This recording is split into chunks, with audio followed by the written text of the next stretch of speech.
Hey guys, just left the shrine, and I wanted to share a realization I had at like 2 in the morning last night. I wrote, and I wrote a chapter for the book, so if you haven't checked out the book, links in the bio. I figured it out.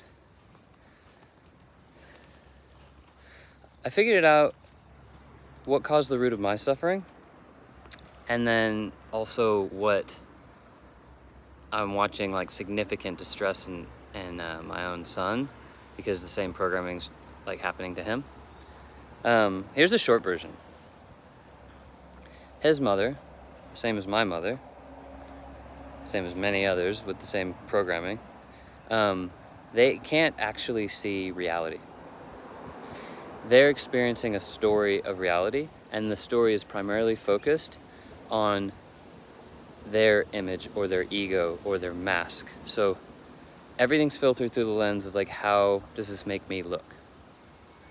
So when they interact with a child, whether that was my mom with me or whether that was my son's mom with him now, they're not actually seeing the child as it is in the moment of reality. They're seeing a concept of child, and all their actions and words and behavior and conditional love and like aggression and intimidation and control and manipulation is all rooted in, I want me to look good, I want you to not make me uncomfortable, I want you to make me look good. And you are not who you truly are, who your soul truly is, what you truly are in reality. You are whatever my concept of you is. Now, if I have a concept of a child being a little baby who cries or who does such and such, or, you know, whatever, that's how they're gonna treat you. That's how I was treated, and then I wasn't seen, and that caused a huge amount of suffering.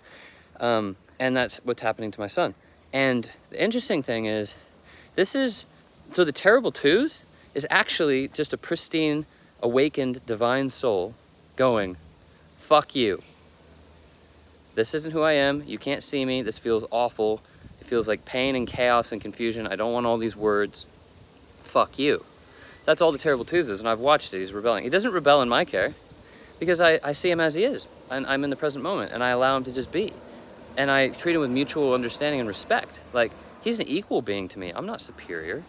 I might have more knowledge in certain areas, but that's not necessarily superior. In a lot of ways, that makes me less superior to him. So this is an incredibly important concept to understand. So, because this is the root cause of human suffering. How we are interacting with these children, how we are neglecting our own healing and our own presence and our own awakening, is simply what's perpetuating the incredible dysfunction and suffering in society and in humanity today. No amount of interacting, shining light on, words, raising concerns has made any impact to change their behavior in terms of helping him. It's only caused them to take him away from me. I've filed in court for custody. I'm in the process actively. I've raised concerns via email directly to them, to her. I'm simply dismissed as crazy. I'm dismissed as unstable. I'm dismissed as trying to cause problems. And I'm not going to cause problems. Like, literally, I'm just seeing this child in distress. And I'm like, okay, I'm seeing this child in distress. And they're like, he's just tired. It's just this. Like excuses. It's like, no, this child is in distress. And you're dismissing it. It's so insane, you guys. Like, literally insane. And in the meantime, they're taking this pristine, beautiful being of light who is like fully awakened, living in reality, growing up on a boat, growing up in Japan, visiting shrines and temples, learning Japanese, going to art exhibits, like happy, content, thriving, peaceful.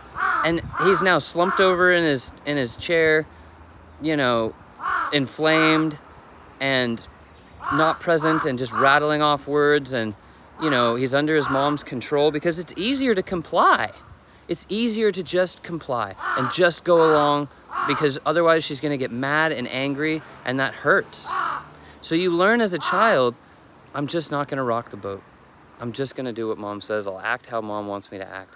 And you lose yourself. You lose your soul. You lose your ability to understand your inner compass, your inner world. You lose your ability. Hello. Okay. Ohayou gozaimasu. Hi. Daijoubu desu ka? Okay. Hi.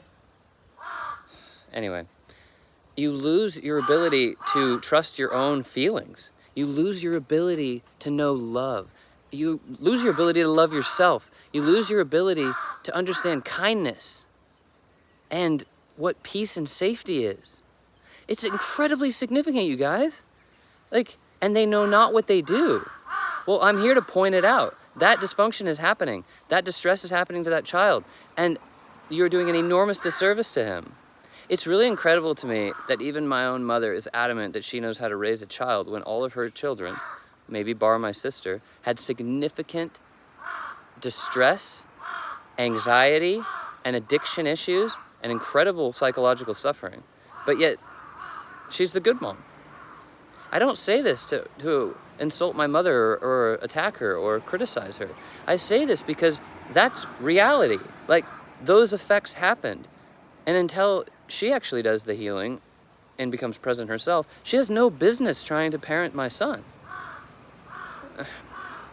It's a big reason why I ended up with my son's mother. The same patterns were there. Toxic, dysfunctional, abusive, like unavailable, like emotionally unavailable, conditional love, anger, aggression as punishment and control, like horrific. I saw what was happening to my son, and that was what woke me up. Not that it was happening to me. I was like, oh yeah, well, that's just normal. I deserve that because that's how I was treated as a child. But no, it was when I saw it for my son, I'm like, this is fucked up. He's in distress. Wait a second. And then I'm like, wait a second, this behavior is super dysfunctional and emotionally abusive. And I put boundaries in place, and all hell broke loose. And they've kept him away for 10 months, and I could have gone and taken him by force and saved his soul, and I could have prevented him from leaving, but I didn't because I didn't want to distress his mother. So I've gone through the legal process, and I've spent like a lot of money and time and heartache this year, and there's a hearing coming up, and I'm hopeful that there's a logical outcome that will actually focus on the child's well-being, because that's what it's supposed to focus on. So that's my rant for today. Hopefully it's helpful. And just thinking through from even just my lens or my perspective of what's going on, what could be going on in other people's lives and other people's situations, and other people's family cycles. And I want you to know, if you're a generational trauma cycle breaker, I frickin' see you. Like, it's hard. You've been isolated. You're being called the problem and the crazy one, and you've had to block your whole family like me. But you know what? You're not wrong. And you know what? You probably feel more peaceful. And you know what? It's incredibly painful? Yeah. And is that inner child suffering still? Yeah.